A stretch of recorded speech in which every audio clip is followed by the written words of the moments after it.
Take back Bangladesh. এই take back বাংলাদেশের অর্থটা কি ছিল? টেক ব্যাক বাংলাদেশের অর্থ খুব সংক্ষেপে যদি বলতে হয়,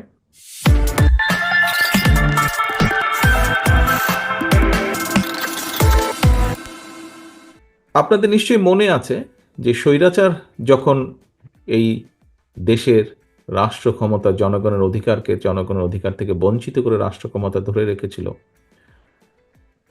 অস্ত্রের জোরে, তখন একটি স্লোগান আপনাদের সামনে আমি দিয়েছিলাম। স্লোগানটি ছিল টেক ব্যাক বাংলাদেশ। এই টেক ব্যাক বাংলাদেশের অর্থটা কি ছিল? টেক ব্যাক বাংলাদেশের অর্থ খুব সংক্ষেপে যদি বলতে হয়, অর্থাৎ জনগণের রাজনৈতিক অধিকার, জনগণের মৌলিক অধিকার, জনগণের বাক ব্যক্তি স্বাধীনতা এবং জনগণের নিজস্ব অর্থনৈতিক অধিকার জনগণের কাছে ফিরিয়ে আনা।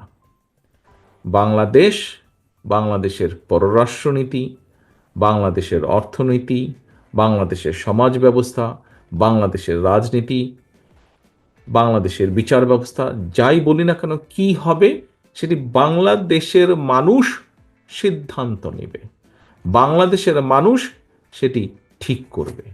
খুব সংক্ষেপে যদি হয়, তাহলে এই সকল কথার সংক্ষিপ্ত কথা ছিল take back Bangladesh. Take back বাংলাদেশের প্রথম যেই অধ্যায়টা ছিল, অর্থাৎ স্বৈরাচারের পতন অথবা স্বৈরাচারের পলায়ন, এইটিতে সাফল্য অর্জন করা। আল্লাহর রহমতে দেশের মানুষের সমর্থনে, দেশের মানুষের সহযোগিতায় বাংলাদেশের গণতান্ত্রিকামী রাজনৈতিক দলগুলো সকলে মিলে সেই প্রথম অধ্যায়টি আমরা অর্জন করেছি। স্বৈরাচারের শুধু পতনই হয়নি, স্বৈরাচারের যে মাথা ছিল সে এই দেশ থেকে পালিয়ে যেতে বাধ্য হয়েছে।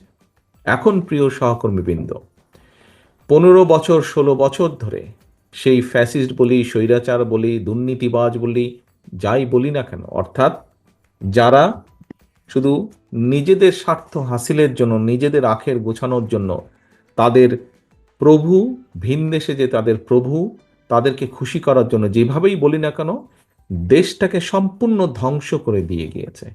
সেটি অর্থনৈতিকভাবে হোক, সেটি প্রশাসনে হোক, সেটি দেশের শিল্প, ব্যবসা, বাণিজ্য, দেশের ঐতিহ্য, শিক্ষা, যাই বলি না কেন, দেশের স্বাস্থ্য ব্যবস্থা, সব কিছুকে ধ্বংস করে দিয়ে গেছে। সকল বিষয় কি ছিল? সকল বিষয় ছিল দেশের মানুষের বেকার সমস্যা, যারা বেকার। সকল বিষয়ে আলোচনার মূল লক্ষ্য ছিল দেশের মানুষের স্বাস্থ্য, নারীদের স্বাধীনতা বা নারীদেরকে স্বাবলম্বী করা, দেশের ভবিষ্যৎ প্রজন্মদের শিক্ষা ব্যবস্থা। এই নিয়েই আপনাদের কিন্তু আলোচনা ছিল। এখানে আমরা যারা উপস্থিত আছি, আমরা সকলে এক একজন রাজনৈতিক কর্মী। একটি রাজনৈতিক দলের বা একজন রাজনৈতিক কর্মীর সবচেয়ে বড় সফলতা কি? সবচেয়ে বড় সফলতা হচ্ছে আপনার প্রতি যখন মানুষের বিশ্বাস থাকে, আস্থা থাকে।